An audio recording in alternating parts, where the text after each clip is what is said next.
Okay, so today we're going to talk about building cross-platform mobile apps with Flutter.io. Raise your hand if you've used Flutter or have heard of Flutter. Okay, awesome. Okay, my name's Ari. That's my Twitter handle. It's customary to do that, I hear. I'm a dog owner. This is the only time she shows up. She's fantastic. Ask me later over alcohol how I got her and how she can walk like a zombie and you can shoot her and she'll play dead. She's awesome. Okay, so the talk today that I'm going to give you, I'm super interested in focusing on actionable outcomes, things that you can take with you in your workflow and when you're building mobile apps, and hopefully help make it faster and more enjoyable. And I also am going to introduce the Flutter framework. So let's talk about building mobile apps. The world is becoming like increasingly mobile. This is like the obligatory part of the talk where I have to introduce why mobile matters. Users are spending more and more time on their mobile phones, less time on keyboards. They're spending more money on mobile phones because it's really easy to pay for stuff using your thumbprint. And mobile applications are where most mobile users, or where most users are spending their time, versus responsive web applications. It's true, my barber doesn't even have a computer. Does anyone here remember not having a keyboard? Right? I can't remember not being reliant on a computer, but my barber loves it. So I think that mobile accessibility is a key component of any successful business today, not tomorrow. So unfortunately, what that means is that we need to build mobile into our business strategies. So in order to build a mobile app, what options do we have? Well, we can build a mobile accessible web app. We can build a native application that houses our own custom web views, so we can host our JavaScript and our index.html on the actual device. We can build pure native applications, Android and iOS. We can do like wrappers like Xamarin or Kotlin, wrappers around native applications. We can do something like React Native, or we can do something like Flutter. So I just want to briefly get into what those mean. I think that everyone needs to have a responsive web application, regardless of if you have an application or not. So focus on building your web application so that it looks nice on a mobile device. And I also think mobile first makes a lot more sense than desktop first, depending on your application. But I also don't think that that's a substitute for a mobile app. Web views wrapped in a native app, it's painful and slow, and you have to deal with that like 300 millisecond delay of a tap or a double tap. One nice thing about that is that it's really easy to maintain. There's only one code base that you need. However, it's slow, as I just described my experience with it. And even though the web is getting better with native APIs, you're still a layer above the sensors. So pure native applications, I think that this is how most companies build it. They have an Android team and they have an iOS team and maybe a Windows team building for Windows applications. This is hard to maintain. You have multiple teams, multiple code bases. You make a change on one, you have to make sure you've reflected on the other. Wrappers around native applications, I don't know any that are truly open source, and you really got to learn a custom DSL for building those mobile applications, like Xamarin is an example of that. You can use React Native. I think, raise your hand if you've used React Native before. Okay, I think it's actually a pretty solid solution. The only thing is that once you leave the React Native framework and you try to go do something custom on the native device, it becomes like this balancing act between how you send data, how you handle that data. You have to serialize it. Has to be a string. What? It's on its own device. So another option, and obviously the one that I'm here to talk about, is Flutter. If you're interested in Flutter, their homepage is flutter.io. I'll mention it again at the end of the talk in case you didn't snap a photo of that. So let's talk about what it is. Flutter is a native mobile application framework for building cross-platform apps. Have you heard of Unity 3D? Has anyone heard of Unity? So the way that Unity works is the reason why you can write your games to phones, to your browser, to the PlayStation, is because what it does is it takes over the entire screen and just covers it up with a render view. So Unity itself can manage what the rendering actually looks like, and that's how Flutter is designed. Flutter applications will take over the entire screen and render components that are mobile users are really accustomed to, as we'll see. So I hope I'm not going out on a limb here or anything, but I think for where we are right now, Flutter is kind of the holy grail for building mobile apps. Here's a demo application that I built. This is the iOS screenshot of what it looks like. It's a translation app. Here's the screenshot for what it looks like on an Android. And that was the same code base. I did no custom Java, no custom Cocoa or Swift. It's the same code base and the same fancy interface. I know it's a simple application, but the speed at which I can develop Flutter apps, and you can develop Flutter apps, is super impressive. This app right here, took me an hour and a half, including building a Node backend to handle the translation API request to Google Translate. How, you might ask? Well, okay. I already ruined the surprise before by saying I'm talking about Flutter. Okay, so in order to talk about Flutter, we need to talk about Dart. Isn't Dart dead? Well, on the contrary, I say Dart 2 was just released, and it's actually pretty cool. Dart sat kind of in the dark in the web world for the last 6 years, previous 6 years, and then the last year itself, it's become really super usable and really fun.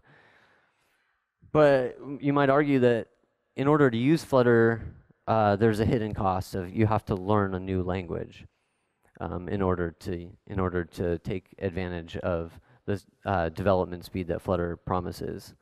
Well, one of the nice things about Dart, and for us as JavaScript developers, is that it's intended on being familiar. I kind of look at Dart as a combination of Java and JavaScript. It's a object-oriented language. It's typed. It has a lot of nice features.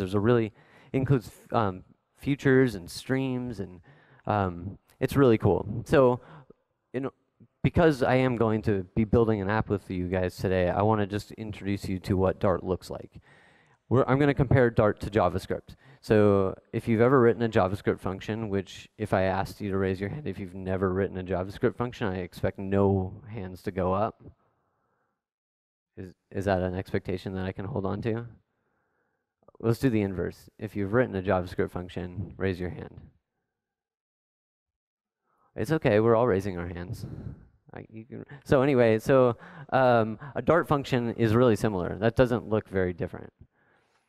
JavaScript variables are dynamically typed. So if you want to create a title, that's going to be a string, but that's interpreted in runtime by the browser. Dart, on the other hand, you have to tell it. You don't necessarily have to tell it. Actually, it has type inference, but the Dart compiler has type inference. But this is how you define what kind of variable your string is going to be. If you want to use a class, like in ES6, this is pretty straightforward.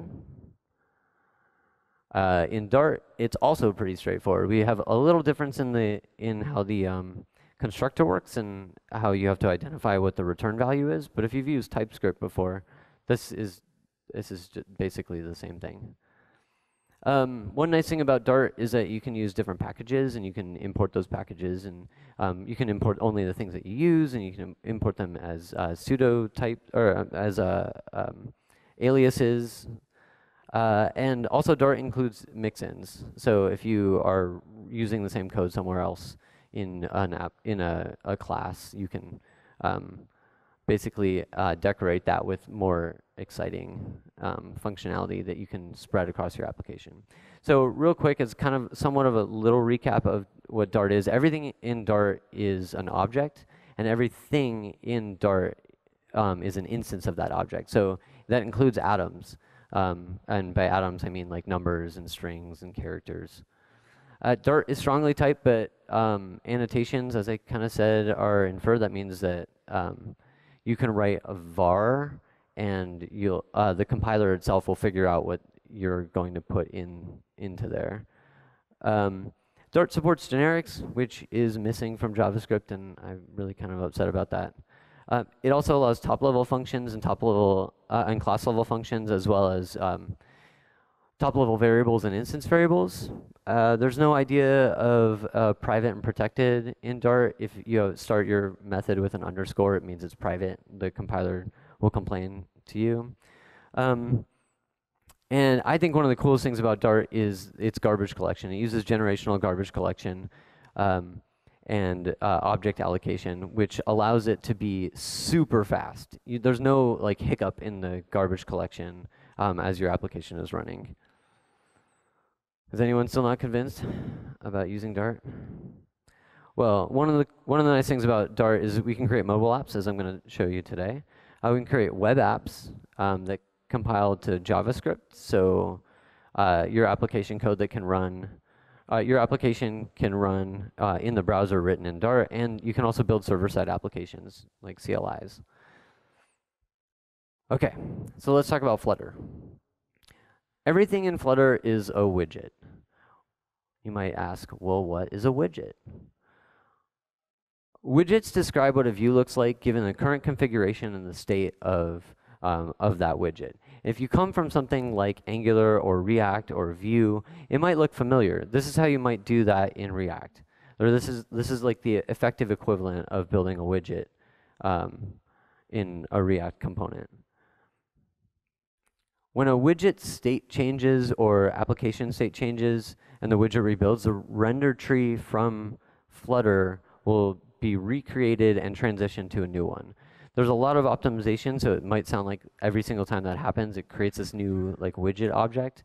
It's true, every widget is an immutable view. But there's a lot of optimizations that Flutter introduces to make it super fast. And I'm going to mention that a little bit later. So first, let's go ahead and create our first Flutter application. Actually, I'm going to call it first app. So this is an empty folder. We're starting from scratch.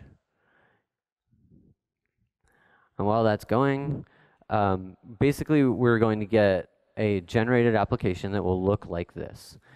When the Flutter framework creates our first app, it holds on the state, which will be really cool when it actually starts running. So let's go ahead and open that up in a text editor. And give me just a sec to get this running.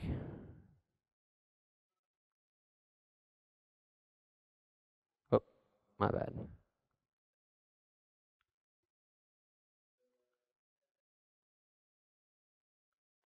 Let's try that one more time.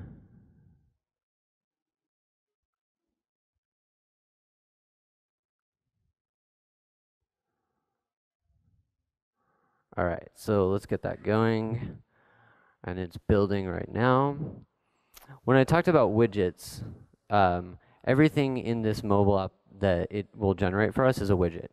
You can see the top header bar, even the text, the Flutter demo homepage thing, the text on the screen, the number, the button. Those are all widgets. In fact, even this, I missed this. Even this little icon right here is a widget. Okay. So let's go ahead and let's wait for this little guy to launch on the phone.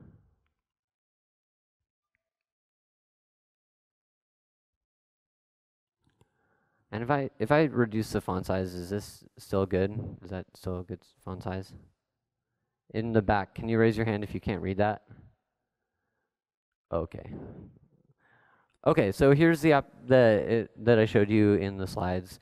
When you push this button, it updates the state. One of the cool things about Flutter is that if I change the code in while I'm working on this application, you can see that it auto hot reloads in the simulator, and that happens also if you're using a phone and you're developing on your phone. One of the things I wanted to point out here is that notice the state. The app didn't reload. The state is still held by Flutter. I clicked it 6 times before, and if I click it again and still continue to change it, it holds on to that state, which is really cool. Like what happens, like instead of building a native application and recompiling and then relaunching it on the phone, and you're working on a view that's like 4 layers deep, you have to like every single time click like through that process just to get to that view to see if you have to recompile and relaunch the application. Such a pain. So let's, in order to be more exciting, I'm going to erase all the code, almost all the code that Flutter generated for us. And we're going to create a super simple application. It's the quintessential Hello World application. There's only 2 lines of code in here. And as soon as I save the file, I'm going to say this like 40 times, so get used to it. As soon as I save that file, it auto compiles it and pushes up the changes directly to the simulator. So here, look, we have our first mobile application. Pretty rad, right? Okay, it's kind of boring, right? So let's change that just slightly. Let's go ahead and make it actually look something like a Flutter or like a mobile application that we're proud of. And let's add an app bar here.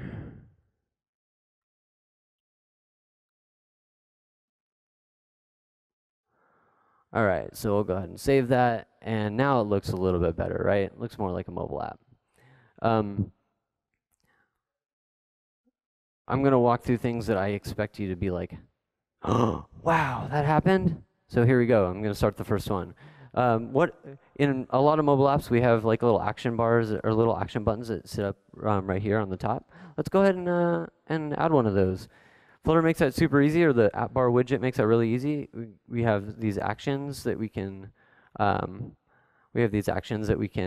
to it, and let's go ahead and add a, I don't know, more vert icon, and we need an onPressed function here. And I'll go ahead and save that, and we'll see that now we have this sweet little kind of useless button right now because we're not doing anything with the press event. Okay. Oh, thanks. That was awesome. I actually got someone to go. Okay. This Hello World application isn't really that exciting, right? Like, this is boring. Well, let's do something that's a little bit less boring. Let's do let's add a normal view that we can expect mobile apps to have. And by that I mean let's add a list view. So in our list view, we need to add a few child widgets. Let's go ahead and add one that says hello and another one that says world. Go ahead and save that.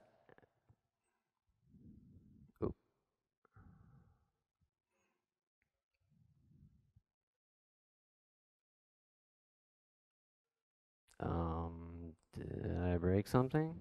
I didn't think so.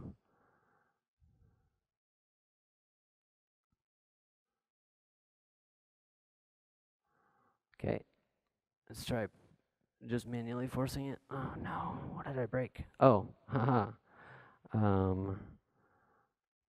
There.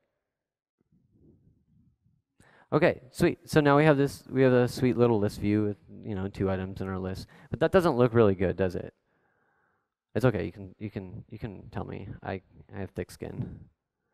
Yeah, it doesn't look that great. So let's actually, before we do that, what if we had just 2 items in our list is really kind of boring. So let's go ahead and actually add a large list of items so we can see what that looks like in our view. And I'm going to use Dart's list constructor to do this for us.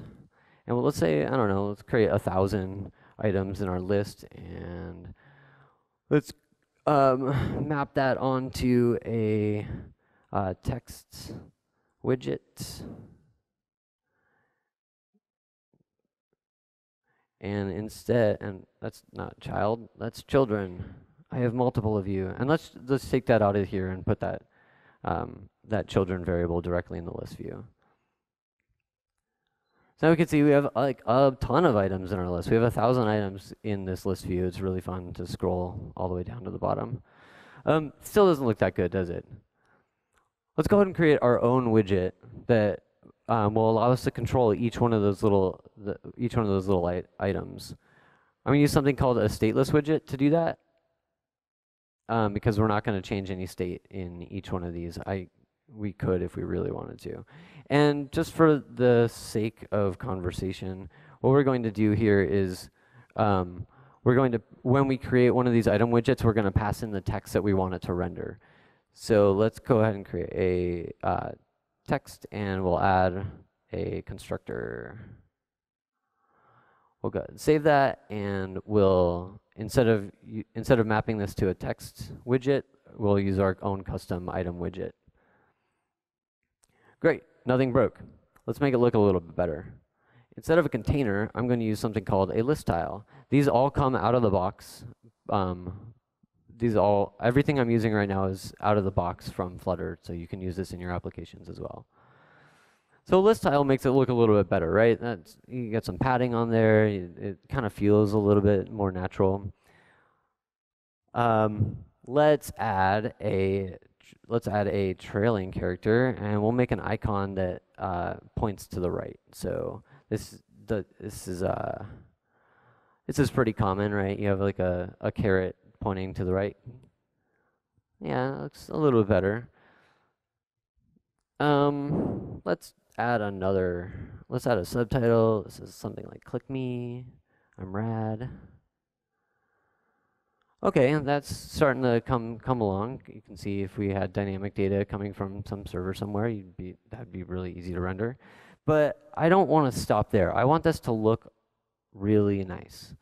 So instead of just having like that text, let's go ahead and add like a common pattern in mobile applications. Let's add an avatar, and we'll load an image from the internet. So we'll do that by using the leading feature here, and we'll create a circle avatar, and we'll pass a background image of an image that we'll grab from the internet. And I have on my that I saved especially for everyone here. I had a lorem view. Let's go ahead and load that from the internet, and I'll go ahead and save that, and boom. Look at that. How long did that take us? 5 minutes? 2 minutes? 8 minutes? I have a really bad sense of time, so someone's gonna have to tell me how long that was. Look at this really impressive view that we just created literally in front of your eyes from an empty folder. Actually, the folder wasn't even empty. It didn't exist. I don't want to stop there. I want to add one more feature that's going to make you go, oh, wow, I can do that. Let's go ahead and add a drawer. This is a really common pattern in mobile apps as well. And our drawer will take a list view, and I'm going to remove all the padding. You'll see why in just a second. From that list view, and we're going to add a drawer header. And let's add a child of drawer goes here. And then let's add some icons, some icon buttons.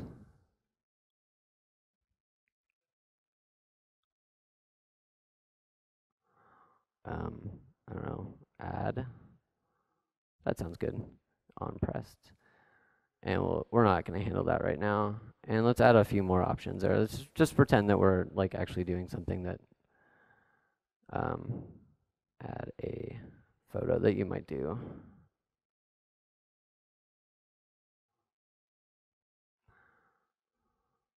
All right, so I'll go ahead and save that. And notice that this little icon popped up on the side. How sweet is that? So we have this icon, we can put whatever we want, whatever widgets we want inside of here, we can add those in here. And these are automatically clickable because they're an icon button instead of just an icon. This drawer looks a little funky to me. Let's go ahead and actually, before we move on, let's go ahead and add a box decoration around that and give it a color so we can separate those two. Or we can separate the drawer header to the list. Great.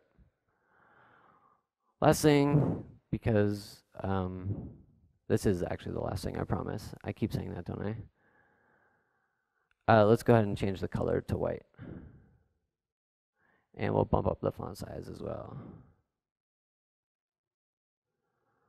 All right, sweet. Did I get any ooh-ahs? Yeah, thanks. Look at this application that we like literally just created. This, you can envision this in your applications today, right? Does anyone not see how you could use like this sweet swanky list view and this really awesome hot reloading that Flutter gives? This is, if you've ever written a native application, that is like super impressive. I put in a lot of this code just in case the internet was down, or put in a lot of what I just did, so I'm going to skip through those slides pretty quickly, but I do want to call out that every single thing that we put in there, every like the list view, the text, the center, the drawer, those are all widgets. And widgets are intentionally single focused, and they're intended on being a single, having a single responsibility. Most of the time they do what you think, like center makes sense, right? Scaffold makes sense, text makes sense. All right. We built our custom widgets, and there's we added a drawer, we didn't add an info box up there. Okay, so Flutter comes out of the box. Out of the box, you get a lot of widgets from Flutter and the Flutter team. Text we've already seen. You can display text on the screen. There's rows and columns, so you can do something like flexbox layout in your Flutter application. There's stacks, there's box layout, there's a bunch of different layout helpers. There's floating action buttons, flat buttons, icon buttons. We've used a few of those in there. There's a bottom navigation bar, and there's so many more, and there's way too much to list. Just go to flutter.io if you want to look and just be ooh-awed by the amount of widgets that they are giving to us for free. It's open source also. I want to take a quick diversion because I don't want to forget about testing. Flutter it's built in to the framework that there's multiple different types of tests that you can write. You can write a unit test, which is, we're probably all familiar with that if you've used Jasmine or Mocha. Flutter, the Flutter application gives us that gives us the ability to write unit tests integrated into our application. It's useful for testing functionality like business logic, but what's more fun is integration testing. Like, what if you could imagine, or you could programmatically program someone to click on the button every single time and set an expectation that says this thing is going to happen. If you've ever used, I forgot what the framework is called for iOS, but it's really fun to watch like your phone like change, like buttons get clicked and stuff like that on iOS. This is like that, but you don't get to see the buttons getting clicked and things. So the way that you write a test in Flutter is by targeting parts of the application. You write a test to expect that a widget performs in a way that you expect. A simple functional test might look something like this. We wrote this item widget. We didn't pass in an on-pressed callback, but in this example, assuming that we pass something like that, we can make an expectation and satisfy that expectation that that widget actually does get clicked and that things change in our app. It's kind of like a person using like the widget in isolation. Also, if a widget doesn't exist, you saw we created one. It's really easy to create your own. You can also create native plugins. So if a native plugin doesn't exist, which I don't know why it wouldn't because there's so many already, you can create your own pretty easily. Okay, I'm going to take a step back from the perspective of a user and talk about the implementation of how Flutter works. Generally, when we build native mobile applications, we pass an active view down our children. So every single child has access to an instance of a view. If you've ever looked at the Apple docs, this probably looks pretty familiar. The B view here is a child of the A view, which is a child of the content view, and the B view has its own ability to reach back up and touch the content view, but that content view isn't it's its own instance that the entire application has to deal with. If you've ever used Interface Builder in Xcode, you're probably really familiar with this. However, one of the cool things about Flutter is that it reverses that process. Instead of working with that mutable, single, long-lived view, every single widget is actually its own immutable view that pass their own view and their view drawing instructions up the chain, instead of us having to go reach up the chain and grab access to that long-lived view. This is really awesome. This is what enables Flutter to this is what enables us to be able to use Flutter to create declarative views instead of imperatively defining how view objects are manipulated at runtime. Flutter is also, I can get into the details here.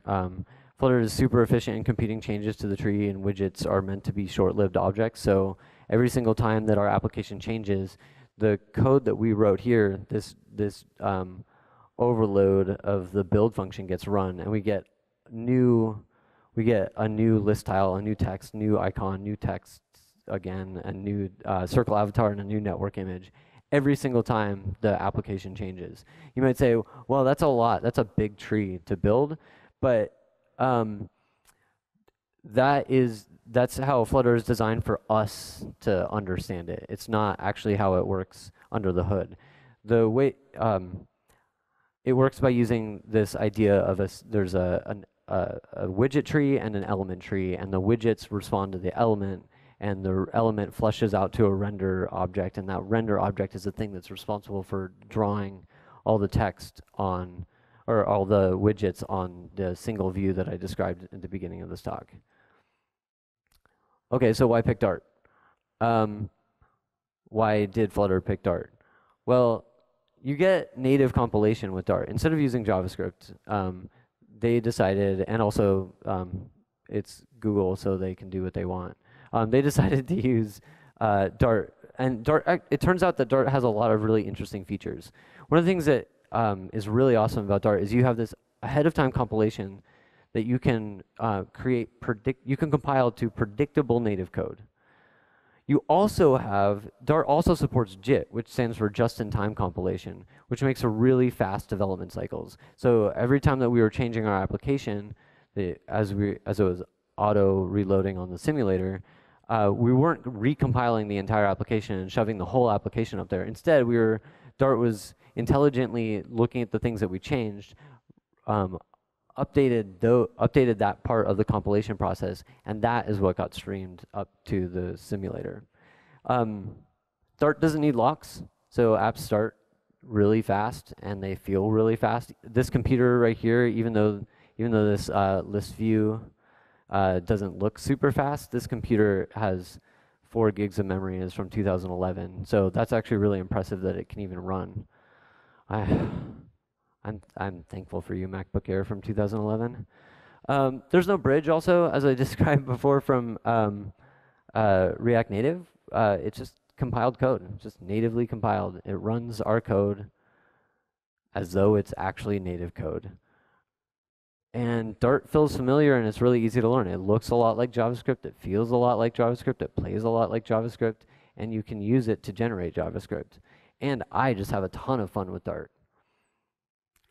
During the development cycle, Flutter uses that JIT compilation process so that we do get those fast times. And when we package our application, instead of using that JIT compilation package, it uses the AOT compilation. So when we package it and deliver it to our end users on their mobile apps, it's super fast. And that gives us the ability to have the best of both worlds. We get that super fast development cycle, the insanely quick execution times. I mean, look at what we just built in no time at all. And we have a sweet little drawer here.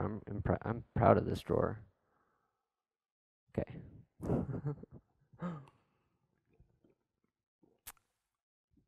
Okay, another side benefit of using Dart when you start getting into using Flutter is that you can share your business logic between the web and your mobile application, provided that you isolate them in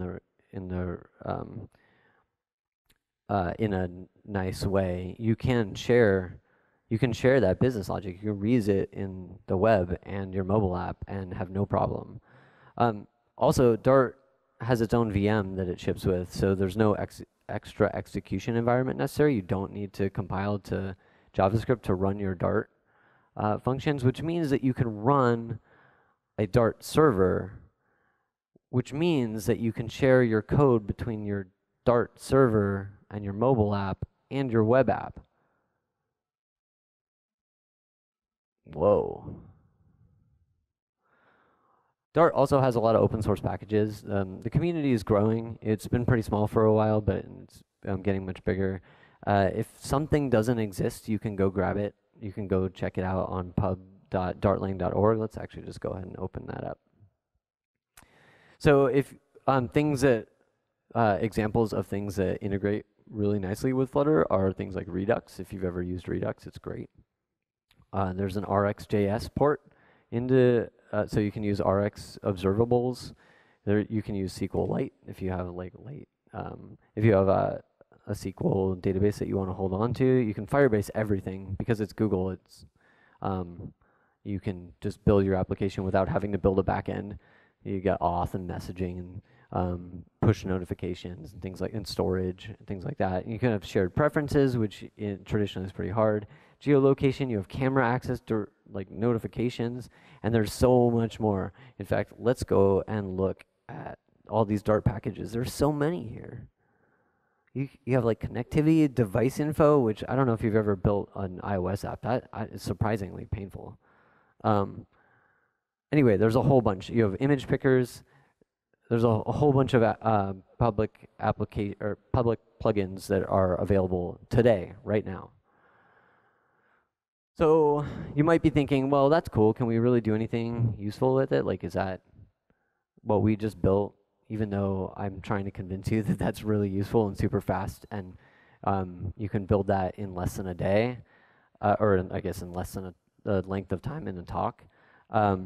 You might still be skeptical, like, well, can it handle like complex interfaces and things like that? Well, there's some really awesome examples of, these are not my interfaces, somebody else built these, and these are all these examples here that I'm going to show you are open source, so you can go find them. And the code to see how that code actually works. Nice little parallel view, like that's pretty fancy. This is one that's like just super impressive. It's a drink picker. That is all built using Flutter.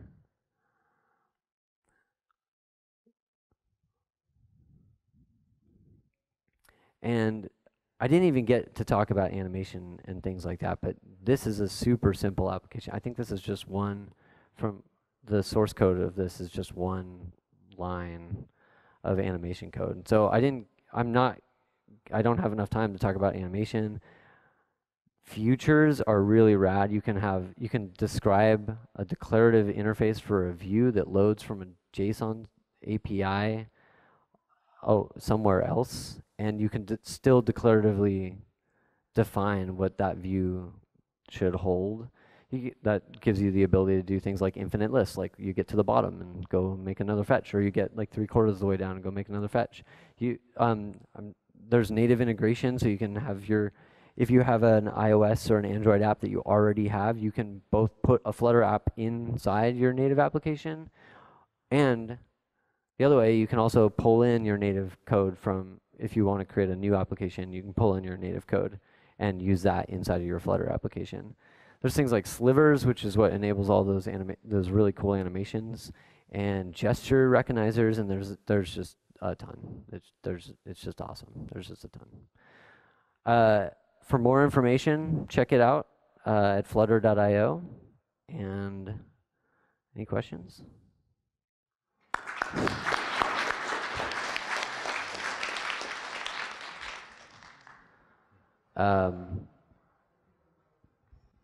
Hello, great.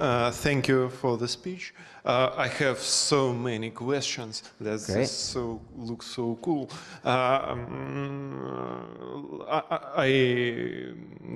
The one would be, what about styling? I am currently using React Native, and React Native has really sweet and nice portrait CSS.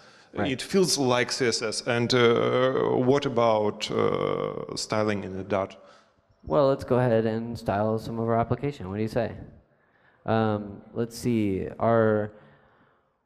What should we style here? It's really easy. It does look a lot like CSS. It actually looks more like CSS in JS. But let's go and look at what we can do. So, for instance, like this text widget, let's add a text style, as I said before. As we did before, and let's create let's put the font size up just a little bit. And we can change the color of that.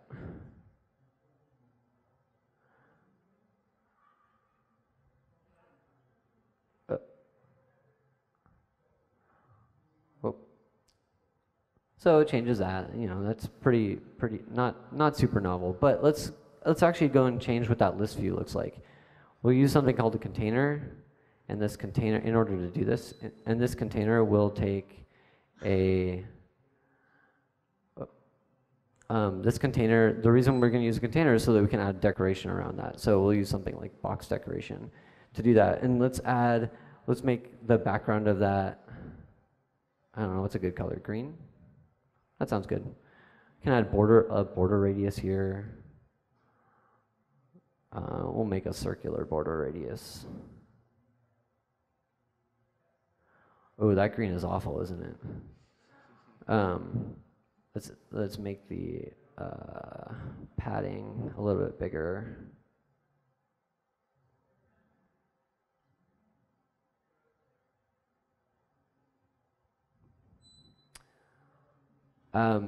So to me, that the styling widgets that we're using are very similar, in my opinion, to something like CSS in JavaScript. The difference is that you don't take these themes. You can actually pass a theme. I'm totally wrong. I'm totally lying if I say you can't pass a theme. You can pass a theme all the way down your stack and go fetch that theme. And is the layouting the CSS based? Is it Flexbox-like, or it is something else? Yeah, you have widgets that allow you to do styling like Flexbox. Like you get the row widget, which gives you the ability to put spans across a row, elements that can be evenly divided or centered or left or right. That's the Flexbox style. You get the rows and the columns are just super easy to work with. In fact, let's add one. I don't know why I'm trying to convince you. Let's just do it. Where should we put it? Let's do a row on this guy.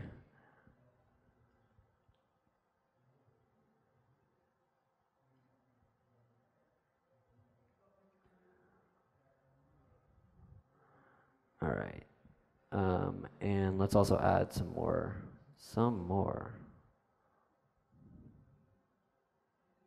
All right, so we have this little row here. I'm going to take off this subtitle. We have this little row here. You can see how the elements are like smushed up right next to each other. What we can do is we can say that we want our main axis size to be the maximum, to take up the maximum width that it possibly can take, which means it should push it over just slightly. Oh, okay, well it doesn't. Main axis alignment, let's also center this. I mean, that's pretty straightforward, right? Does that answer your question about styling? You also, another thing. Yes, thank you. Thank you. It looks not just not the. No, it looks kind of similar to CSS, but not the CSS layouting CSS. Yeah, it's a Dart. It's a Dart object. You can do. I deleted this before from the application, but what you can do is you can pass down a theme, theme data, and you can write your theme data in. You can write your themes inside this theme data object, so that you can use those. You can use those all the way down the line, all the way down in all the applications, all the widgets of your application, and this is the closest thing that you kind of get to. Oh, you don't actually need that. This is the closest that you can kind of get to using. To making it look something like CSS in JavaScript or closer to CSS. I don't know. I've run out of colors that I like.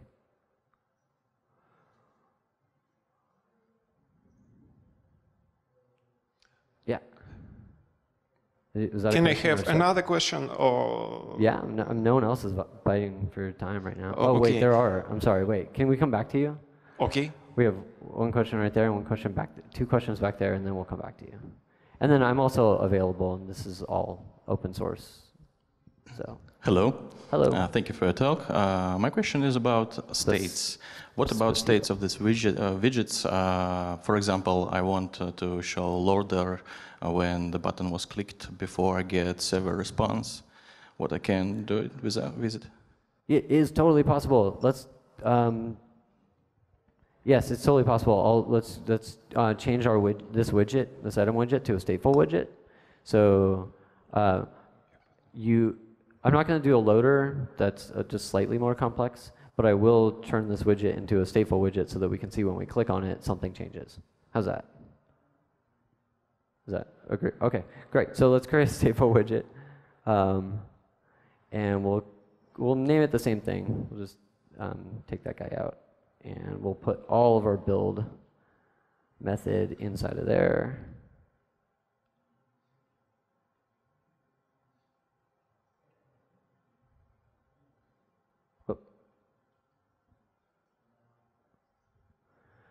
Okay, and we'll put this constructor in here. And this is going to be on the actual item widget.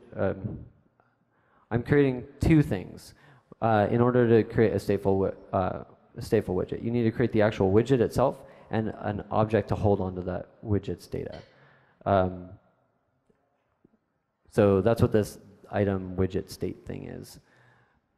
So in order to actually go ahead and fetch something from that widget, you can inside of a state object, you can use the widget and just go grab that text. So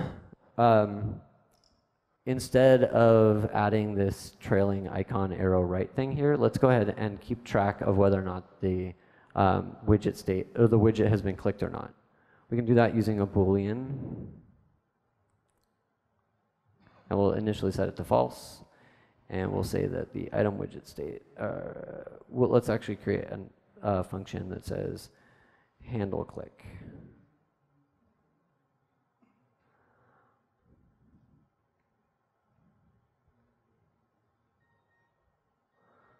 All right, so now when we click on this list tile on tap, we'll just say handle click. And in order to visually show that, I'm going to take that border radius off. That's awful.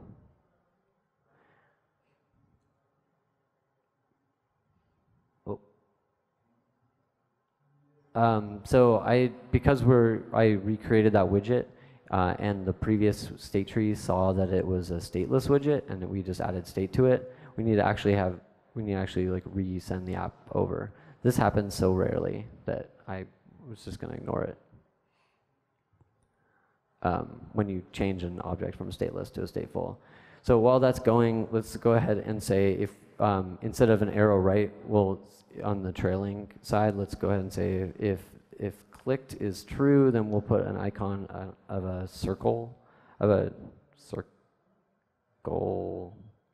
check circle. If it's clicked, and if it's not clicked, then we'll put unchecked circle.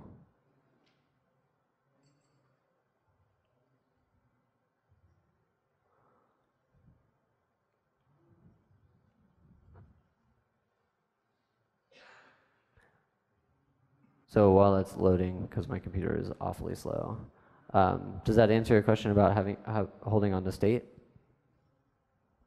One really nice thing is you can connect it right up to Redux. So if you've ever used Redux before, you can hold your entire state tree, your application level state tree in Redux and just use the functions that come out of that.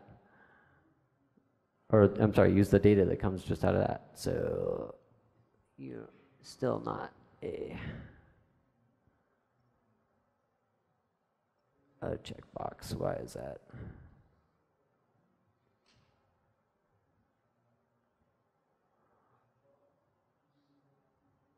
Hope you don't mind. I'm also going to take this off just to simplify it a little bit.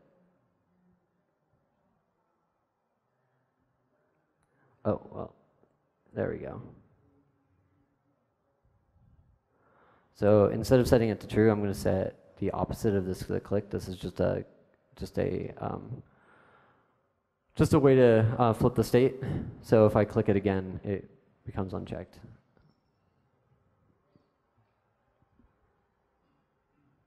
Whee. Okay. Hello. Hey. My question related to the animations, custom animations, and I want to know, in our company we are looking for technology for mobile devices, and I haven't any experience in the Dart and Flutter, but I want to know, do you advise to use this technology in the application which will have a lot of custom elements and custom animations in it? Absolutely. Yeah, that's why that's one of the things that it just makes awesome and really easy. Animations, because we just turned this item widget into a stateful widget, I can say that the way that you handle animations is you create a state and you hold on to your animation to an animation controller, and that updates. It's super easy to write an animation because you're declaratively telling Flutter where to put things. And if you're declaratively telling Flutter where to put things, you can update on every single tick, which this runs at 60 frames per second. Not on this machine. This machine is slow, but it runs at 60 frames per second. So 60 times a second, you can update your animations, and it's just a matter of setting up your timers. There's really good documentation on the animation page in Flutter. Or I'm sorry, on the Flutter page about animation. Okay, thank you. Does that answer your question? I hope so. Yes. Just gonna pull this up here so you can see it. Any other questions? Mm-hmm. Hello. Yeah, Oh, I have a question. hi. Is if it's possible to put like web view there? For example, I have a program in JavaScript which uses 3JS library for 3D graphics. So I don't want to give it up and stuff. But so can I put like this basically only canvas there, but the button and the rest is Flutter? I believe you can. I haven't done it myself, but let's see if there is a web view widget. Yeah, there's a web view widget. Of course there is. So you can just, the same way that you would do it in a native application, if you wanted to move your application to a native container, you would do it the same way. You'd put in a web view in Cocoa or Swift and Java, and then you'd load your object. Okay, and another data tree. small question is, if you must have like Mac, if you want to test your app on iPhone, for example. Yes, you do. So you cannot do it on Windows. Like you can just test like you did, but not basic. So to move it to my iPhone, I must be using Mac. Yeah, and that's not a limitation of Flutter. That's a limitation of Apple. In order to put anything on your iPhone, you need Xcode installed. Ah, okay. However, one nice thing is that you can design your app and all your code on Android, and you can make a pretty fair assumption that it will look pretty similar on an iPhone. Okay, thanks. I did want to respond about themes real quick. I just remembered something. This application right here is written using Material Theme. If you've ever used any Google application ever, you know that they're really big into their material framework. They also released a Cupertino framework, so it can look more like an iPhone, and you can make that dynamic too based on the device that you're using. So if yours on Android, you can make it material and use Cupertino on an iPhone. Thanks for the presentation. So my question is, how to implement adaptive design like iOS style and materialized design in the same code base? Yeah, you can use something called a media query. Excuse me. So let's do a quick example of that media query data.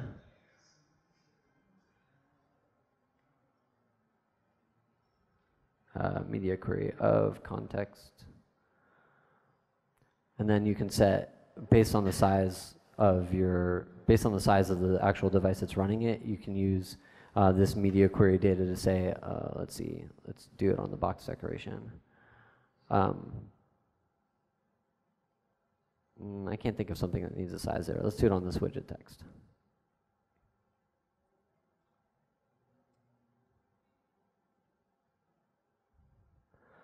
Say media query dot size dot width.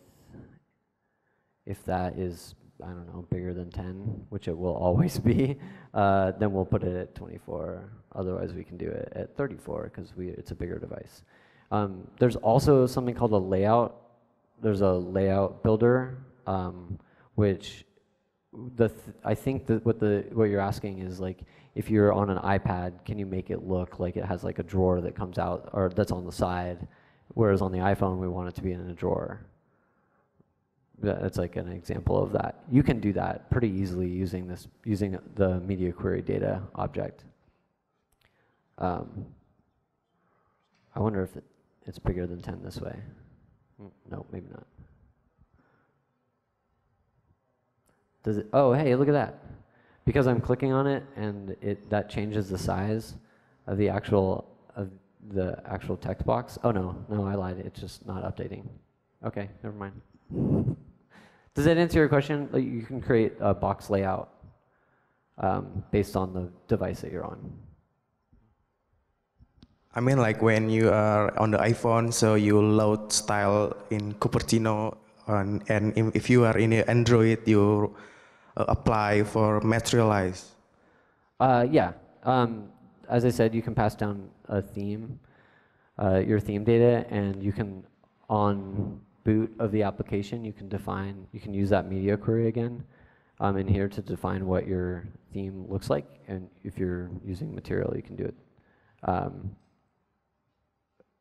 If you're using Cupertino or you're using material, you can define that dynamically as the application loads.